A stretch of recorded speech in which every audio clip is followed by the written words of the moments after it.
Dragi prijatelji, večeras ćemo obraditi jedan događaj koji se desio 19.8.2020. godine u selu Dupljaja, opština Bela Crkva, znači u Vojvodini, Republika Srbija. U tom selu tog dana desio se jedan događaj u kući koja je u vlasništvu porodice Fratoj, odnosno Anđelka Fratoja. Taj događaj je izazvao apsolutno šok ne samo sela Dupljaja i Bele Crkve, nego malte ne kompletne srpske javnosti. Sve novine su pisale o ovom događaju, a o čemu se zapravo radi? Ko je zapravo Anđelko Fratoj? Anđelko Fratoj je čovek koji je rođen 1955. godine u Dupljaji i tu je završio osnovnu školu i zanat za zidara. Celog života se bavio zidarstvom, posebno je bio poznat po tome što je bio pravi majstor za zidanje objekata koji su od kamena. I bio je jako tražen i cenjeni majstor. I bio je jako vredan, kako kažu njegovi prijatelji, poznanici i uopšte meštani sela Dupljaja. Oni tvrde da nije bio kavgadžija, da se nije ni sa kim nikada posvađao i da nikome nikada nije dugovao novac. Šta više, znao je da pozajmi novac nekome ako mu je bilo neophodno za neku stvar. Šta je još bitno za Anđelka? Anđelko je, i pored toga što je imao nešto malo zemlje, bio je čovek koji nije voleo da obrađuje zemlju. Imao je samo nešto malo obrađene zemlje koja se faktički nalazila u sklopu okućnice i to je radila kasnije njegova supruga. A ko je zapravo bila njegova supruga?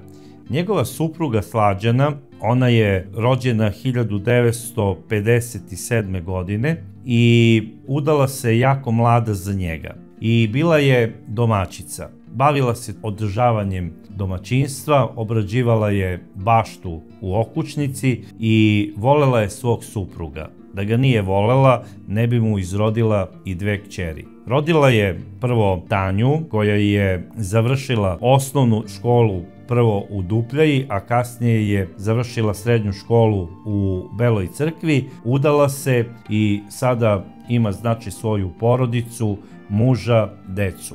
Ona je toliko bila privržena svojim roditeljima da je zadržala i očevo prezime. Takođe, Slađana i Anđelko 2 godine posle toga dobijaju i mlađu ćerku Tamaru. Tamara je isto završila osnovnu školu u Dupljaji, a kasnije i srednju školu u Beloj Crkvi. Udala se i ona ima 2 dece, supruga. Svi su govorili da je ova porodica jako skladna i da živi jedan građanski život, zbog toga što se Anđelko nije bavio nekom velikom poljoprivredom, stalno se bavio zidarstvom, živeo je na neki način koji je odudarao od ostalih meštana u selu. Isto je bio specifičan po tome što nije bio nešto pristalica da ide na neka veselja i izbegavao je kafanske gužve. Retko je neko njega mogao videti u kafani. Kada je ušao u kafanu, ulazio je samo sa razlogom. Ne da bi popio neko piće, nego nekog je tražio, kako bi ugovorio neki posao. Bilo kako bilo, ovaj čovek nije bio alkoholičar. Bar tako kažu njegove prve komšije i prijatelji.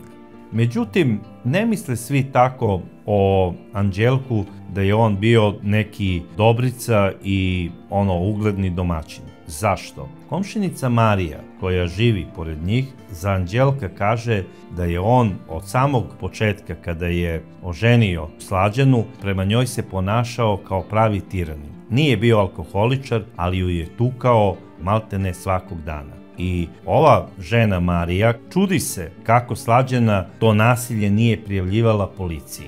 Takođe se čudi i kako njihove 2 kćerke nisu nasilje koje je navodno Anđelko vršio prema supruzi Slađani prijavljivale policiji. I taj brak je trajao. Koliko je trajao? Trajao je dosta dugo, znači kćerke su se udale, oni su počeli da žive sami, Anđelko i Slađana. On je i dalje bio traženi majstor, išao je non stop na terene i neke žene iz sela tvrde da je on zapravo bio velika švalerčina. Da li je to tačno ili ne, ja sada ne znam, ali možda on nije u Dupljaji bio švaler, možda tamo gde je radio, zidao, po selima oko Bele crkve i Vršca, ko zna šta je sve radio Anđelko. Ja mu nisam držao sveću.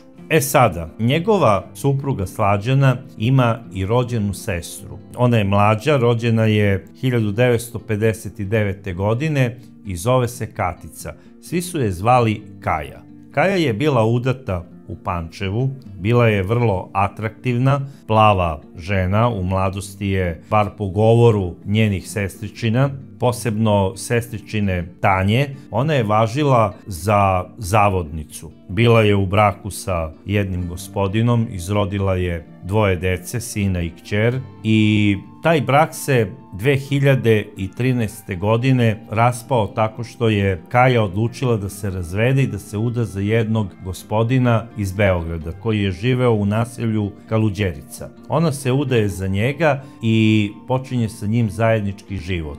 I od tada postaje Katica Tomašević. Međutim, i dalje je bila poznata kao Kaja. Ona je sa svojim suprugom Nikolom Tomaševićem imala radnju koja je bila u blizini Cvetkove pijace i bavili su se prodajom pica i italijanske testenine. Oni su tu radnju držali, to je sve lepo funkcionisalo, međutim kada je nastupila ona pandemija, onda je ta radnja privremeno bila zatvorena. U tom periodu, dok je Katica počela novi brak, počela je da živi sa svojim suprugom Nikolom Tomaševićem, 2016. godine desio se jedan nemili slučaj u porodici Fratoj. Naime, Slađana Fratoj umire od tromba u mozgu. Sahrana je bila vrlo potresna, prisustvovao je veliki broj ljudi, ali po pričanju njenih ćerki, posebno po pričanju starije ćerke Tanje,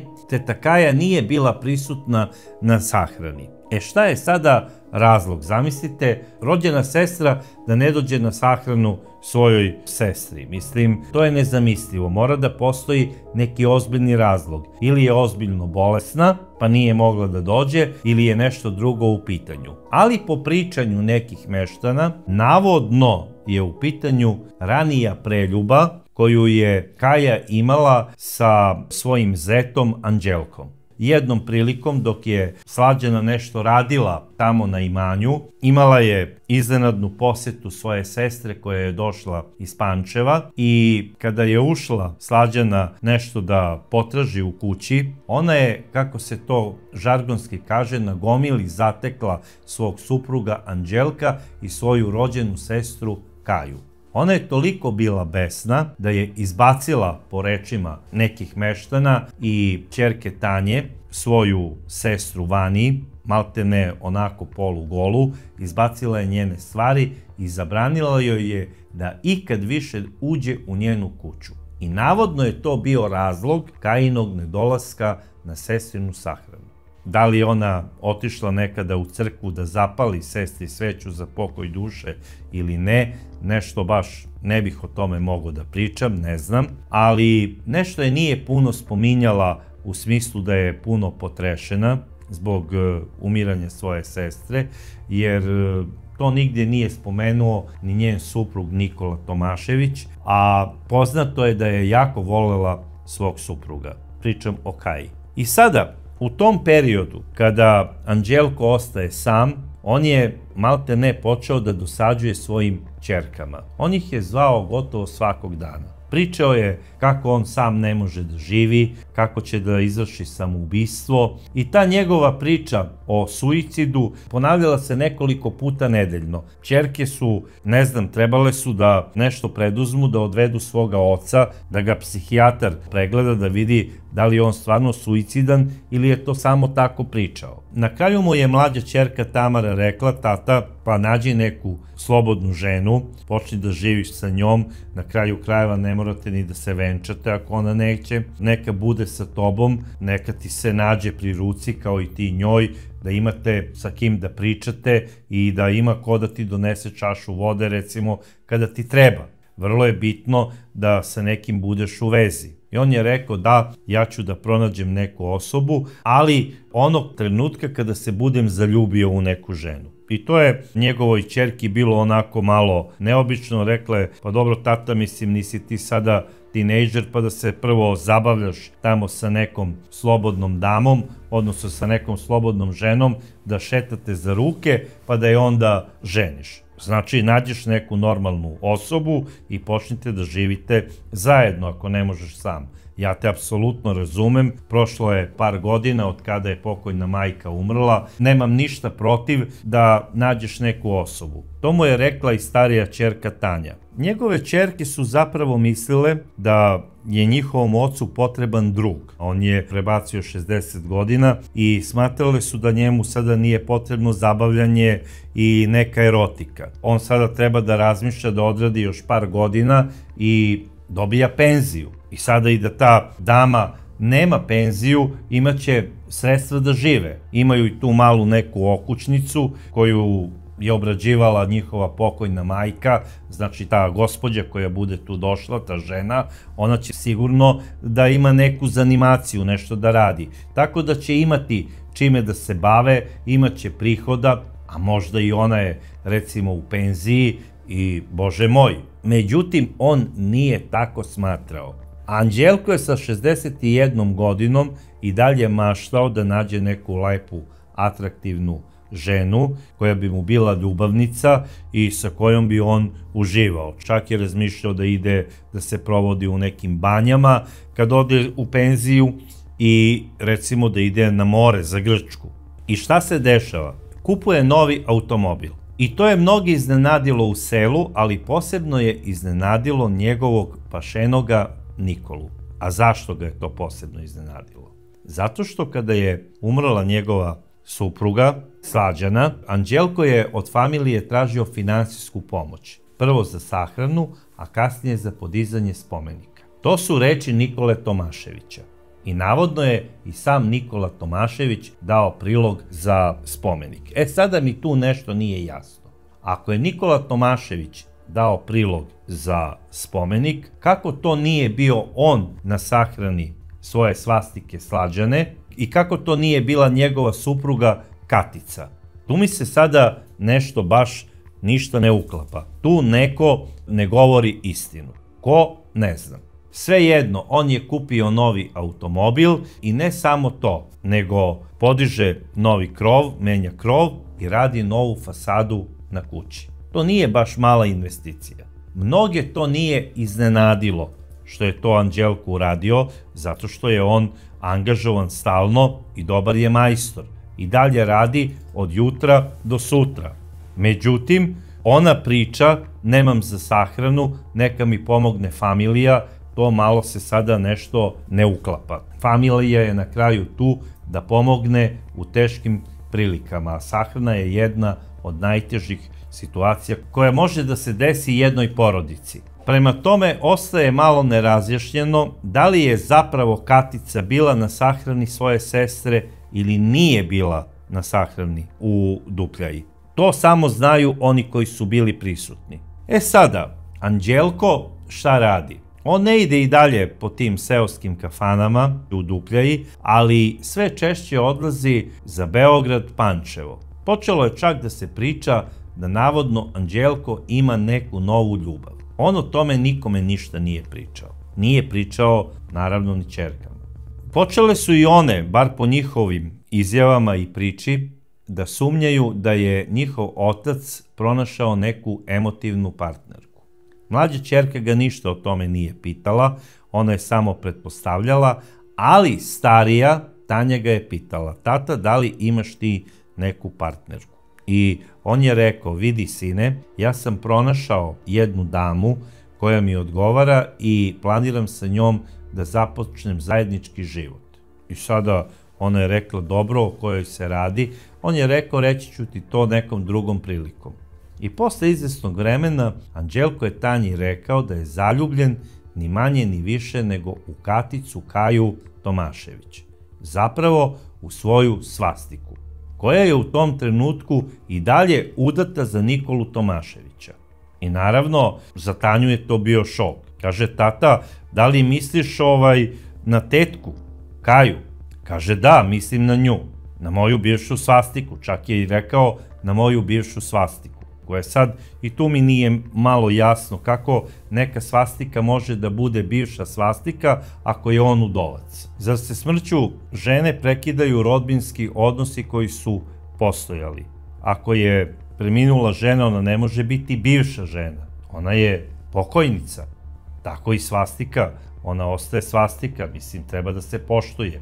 I ona, a i njena deca, kao neki rod. Ne shvatam sada Anđelko kako odjednom dolazi na ideju da se zaljubio u svoju svastiku. Ili je ona priča koja je kružila Dupljajom od ranije, da su oni navodno bili u nekoj emotivnoj vezi i dok je njegova supruga Slađana bila živa, to sada nekako postaje diskutabilno. Čak počinjem da mislim da su oni zaista bili u nekoj emotivnoj vezi još od ranije, dok je zapravo Katica bila u prvom braku, a Slađana još uvek živa. I sada Anđelko svojoj starijoj ćerki Tanji kaže, šta ako mi je bivša svastika, to ne znači da mi je ona sestra. Ona nije rod, ja ne pravim incest.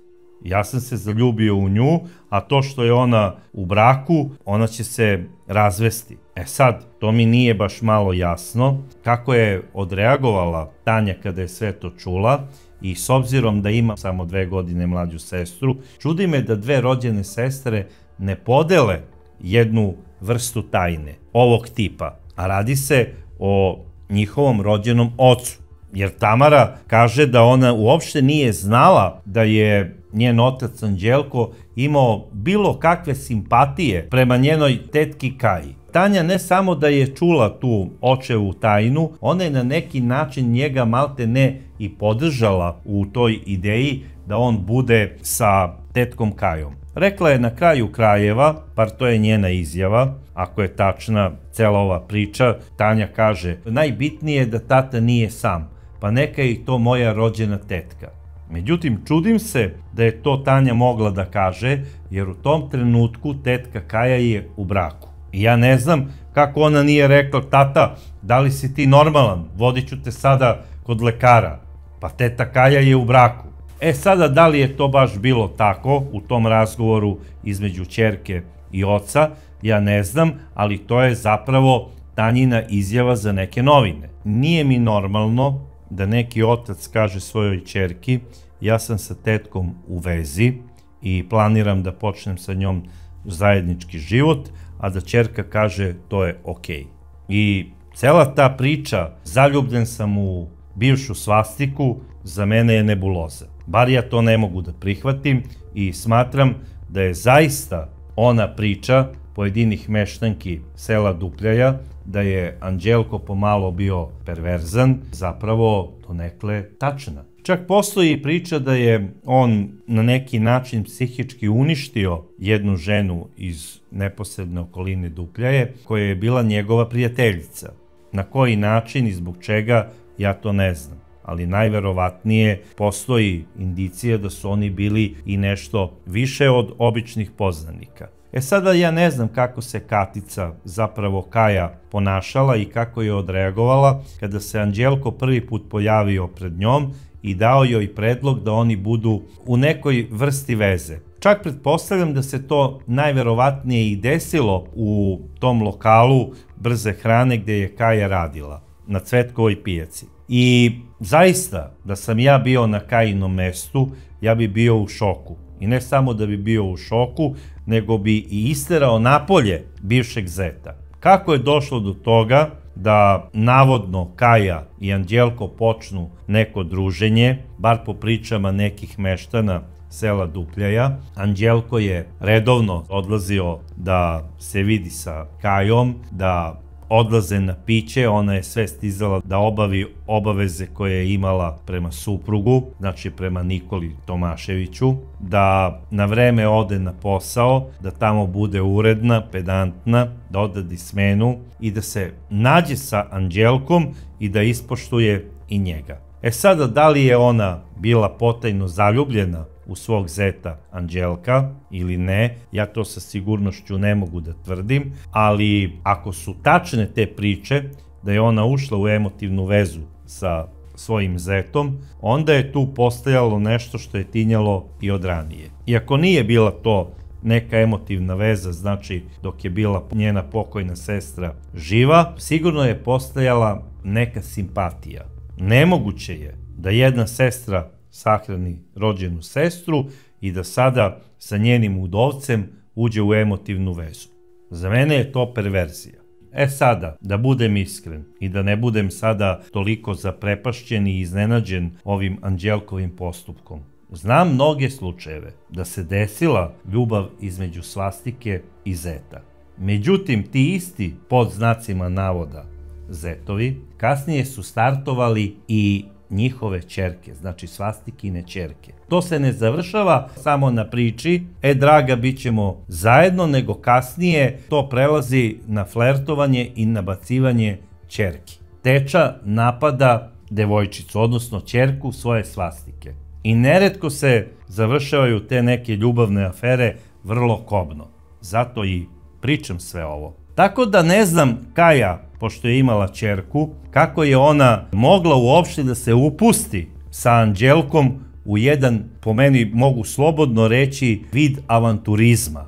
Sad ja ne znam da li je to počelo tako što je Anđelko svakodnevno dolazio kod nje u radnju i plakao za Slađanom, u smislu ubiću se. On je sigurno pričao najtužnije priče sa ciljem da omekša srce svoje svastike kako bi lakše došao do njega. Da li je ona njega kada ga vidi tako uplakanog možda zagrlila? Da li je i ona možda plakala sa njim? Da li je on osjetio otkucaje njenog srca kada ga ona onako možda zagrlila? Ja to ne znam. Ali samo znam po priči jednog meštanina iz Dupljaje da je Anđelko počeo da se viđa sa nekim ljudima koji su bili poznati po prodaji Cialisa i Viagre. Zašto je Anđelko počeo da se druži sa tim ljudima, to samo on zna, a naravno i oni. Jer navodno ga je bilo sramota da ode do apoteke da to kupi, pa je onda kupovao kod nekih to preprodavaca koji su to jeftinije nabavljali iz Rumunije. Da li je to istina ili samo priča u Dupljaji, ja to ne znam, ali u svakoj priči ima bar malo istine. Tako da Anđelko je počeo najverovatnije neku svoju planiranu ljubavnu romansu sa svojom bivšom svastikom Kajom i po priči nekih njegovih prijatelja oni su zajedno se viđali u Pančevu, Beogradu i ponekad jako retko bi došli u njegovu kuću u Dupljaji. To se desilo samo par puta da ih je navodno neko video. Sad ja ne znam šta je Anđelko u stvari i razmišljao u svojoj suludoj glavi. Ja ne znam kako je on zamišljao tu vezu i da je sprovede u neku ozbiljnu priču. Jer kako može dojučerašnja tetka njegovim ćerkama sada da postane maćeha?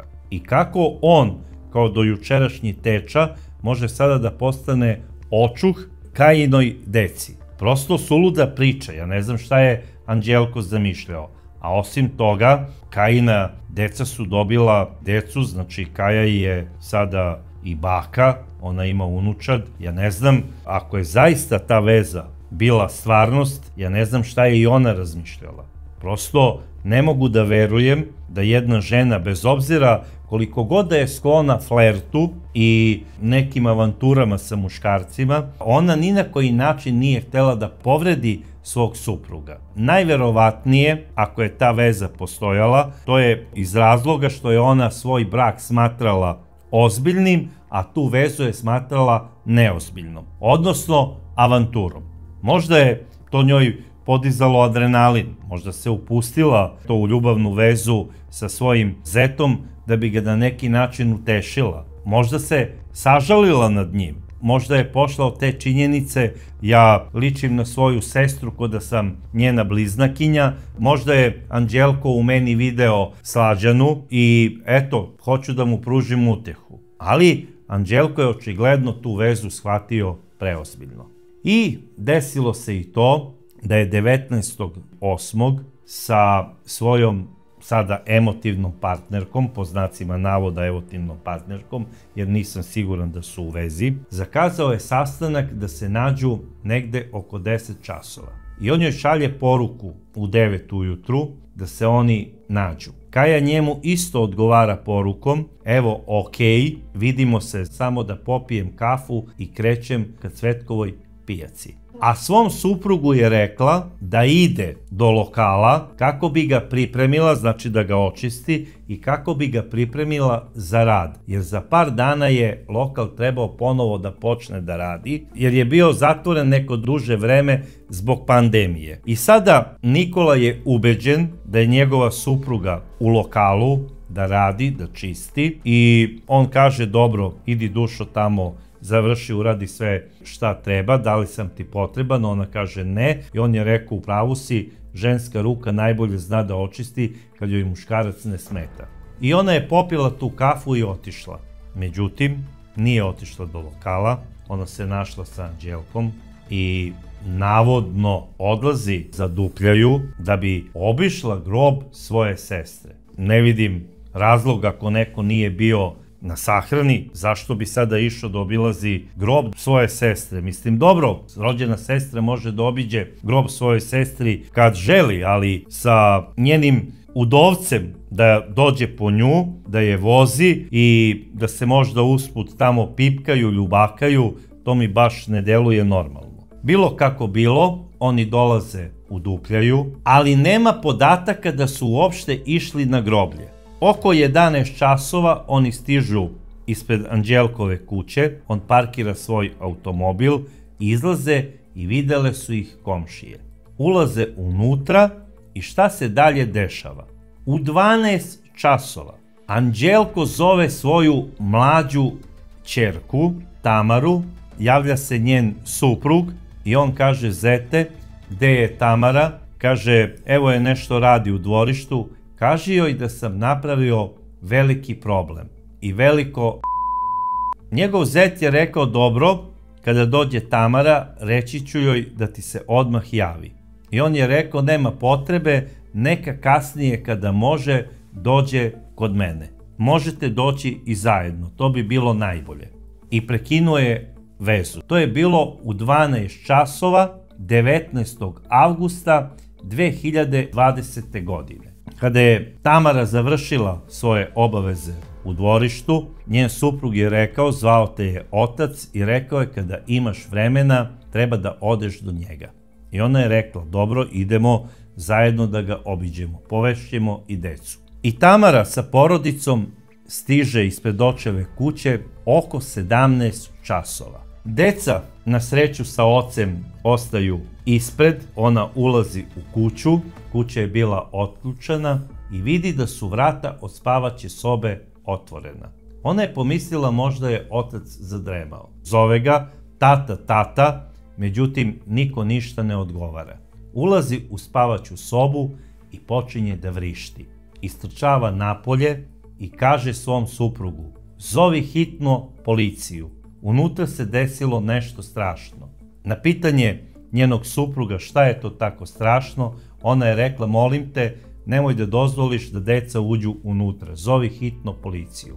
I on je pokrenuo policiju, kao što je rekla njegova supruga, i policija je ubrzo stigla. Ušli su unutra i zatekli su u spavaćoj sobi mrtvu ženu. Zapravo mrtvu Kaju Tomašević. Bila je prosto izmasakrirana.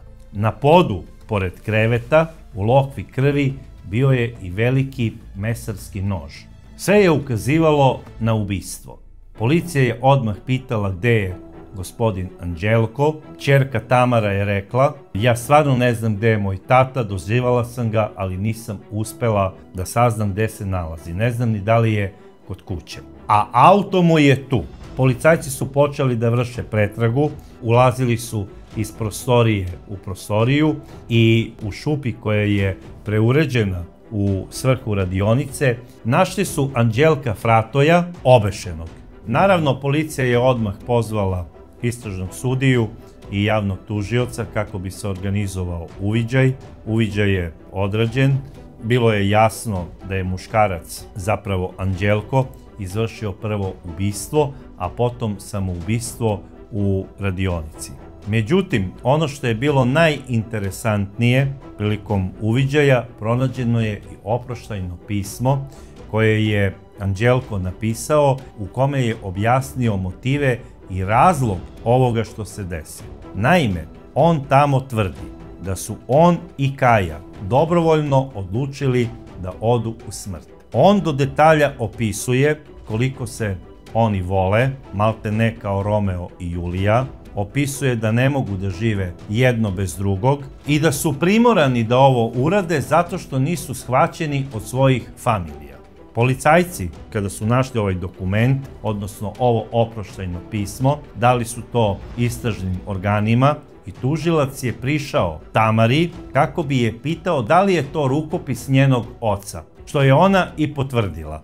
Tamara kaže da ona nije čitala šta piše u pismu, ali je 100% sigurna da je to rukopis njenog oca. Policija je odnela to pismo kako bi navodno iz njega došla do motiva ovog zločina, ali me čudi da prilikom uviđaja nije uzela i telefon ubice. Zapravo Anđelkov mobilni telefon. Verujem da se u njemu nalazilo mnogo toga što bi dalo odgovor na kompletnu ovu situaciju koja se desila. Telefon je uzela navodno ćerka Tamara, otvorila je poruke i videla je da je tog jutra njena tetka Kaja napisala poruku njenom ocu da treba da se vide oko 9:30 kod Cvetka i nigde se ne spominje da navodno treba da idu da obiđu grob njene pokojne majke. Ja stvarno sada ne znam, to nije zabeleženo nigde, da neka gospođa koja drži do sebe, koja je od mladosti važila za lepoticu i zavodnicu, odluči dobrovoljno da je partner zakolje, odnosno da je izmasakrira. To prosto ne pije vodu. I zašto sada njen navodni sada ljubavnik Anđelko piše u njeno ime? Zašto i Kaja nije napisala svoje oproštajno pismo? Ili da je potpisala ovo oproštajno pismo? Da kaže sve ovo što je Anđelko napisao je istina od A do Š. I ja svojevoljno to potpisujem. Znači da je to pismo napisano nakon što je ona ubijena, a ne pre toga. Sve to ukazuje na činjenicu da je najverovatnije Anđelko i doveo Kaju sa umišljajem kako bi je ubio, a posle toga da izvrši samoubistvo. Jer pretpostavljam da je bio opsednut Kajom i da je bio do ušiju zaljubljen u nju. Najverovatnije nije bio zadovoljan njenim odgovorima, nije uspeo da je nagovori da se ona razvede od svog supruga Nikole i odlučio je da sve ovo okonča i da stavi tačku na ovo jednim, slobodno mogu reći, monstruoznim činom ubistva. Moje lično mišljenje je da je Anđelko, kada je izgubio svoju suprugu Slađanu, shvatio koliko mu je ona zapravo značila i koliko sada ne može bez nje. I on je tražio ženu koja će biti zamena za njegovu Slađanu, ali nije našao ni jednu koja bi mu približno odgovarala, koja bi mu na neki način zamenila izgubljenu suprugu i da mu pruži barem sličnu ljubav koju je imao od pokojne Slađane. I šta se desilo u tom traženju slične žene? Shvatio je da jedina koja je slična njegovoj pokojnoj Slađani je zapravo njena rođena sestra. Imala je isti glas, isti smeh, isto su izgledale, samo što je imala plavu kosu. Ali on je u njoj video drugu Slađu i smatrao da je to jedina žena sa kojom može provesti ostatak života. I kada je nije uspeo da je nagovori da žive zajedno, odlučio je da zajedno umru. Sa nadom da će biti zajedno na drugom svetu. Ako nisu mogli na ovom, živeće zajedno na drugom svetu. A lično po mom mišljenju, Anđelko je bio jedan vrlo narcisoidan čovek. Jer samo narcisoidan čovek ne može da podnese da ode na onaj svet sam. Tu narcisoidnost su ispoljavali u starim vremenima recimo egipatski faraoni i neki mnogi drugi vladari i kraljevi koji su tražili da se čitavi haremi i sve njihove sluge sahrane sa njim, jer su se plašili smrti. Oni su zapravo verovali da ako odu na onaj svet u društvu, da će se bolje snaći na onom svetu i da će im svi ti ljudi koji odu sa njima biti pri ruci. I mogu vam slobodno reći da postoji i dan danas u istočnoj Srbiji jedan čudan običaj kod starih ljudi, ali doduše jako redak, koji se trude da uhvate velikog smuka i čuvaju ga. Hrane ga neretko toplim mlekom. Čuvaju ga u jednoj korpi sa olnujskim runom i na neki način mu se obraćaju kao da je njihovo drugo ja. Zovu ga svojim imenom.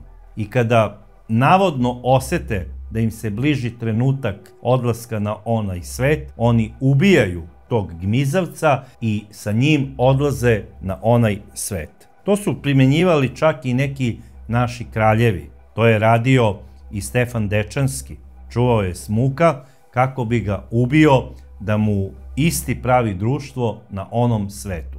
Zaista jedan neobičan običaj, ali kod nekih ljudi koji veruju u zagrobni život održao se i do dan danas. I moguće da je i Anđelko Fratoj imao te neke ideje o crnoj svadbi i o nekom zagrobnom životu, kako će se on tamo sa svojom voljenom na drugom svetu venčati. Najverovatnije je planirao i da na tu svoju crnu svadbu pozove i svoju pokojnu suprugu Slađanu i ko zna šta je se sve još motalo u njegovoj glavi. Kod njega je svakako Thanatos bio jači od Erosa. I da sada ne glubim mog velikog prijatelja Ramiksa, on bi sigurno o ovome mogao da priča danima, ali ja samo mogu reći da je Anđelko izabrao najgrozniji način za umiranje. Ne mislim samo na njegovo samoubistvo vešanjem, nego na femicid koji je uradio. Zato što je bio pre svega egoističan, sebičan i narcisoidan. On je na ovaj način nekoliko porodica zavio u crno. On je pre svega oduzeo život rođenoj sestri njegove pokojne žene. Oduzeo je majku i baku, sestrićima i unučadi svoje pokojne žene. Oduzeo je rođenu tetku svojim ćerkama, koja ih je volela kao svoju rođenu decu. Ja ne znam razlog zašto je Kaja bila u njegovoj spavačoj sobi. I ne bi sada uopšte da ulazim u detalje da li je tu bilo emocija, veza ili nekakve manipulacije. Jedno je sigurno, ljubavi bilo nije, jer zbog ljubavi se ne ubija. Ovo što je Anđelko uradio je za krajnju osudu. Bez obzira što je presudio sam sebi na najmonstruozniji način. On je stavio žig ne samo svojoj porodici, nego čitavom selu u kome je živeo.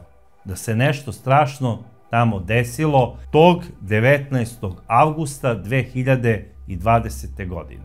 I selo koje je prelepo, umesto da se piše o seoskom turizmu, o mnogim lepim stvarima koje se tamo dešavaju u okolini tog sela, pisalo se o nečemu najstrašnije.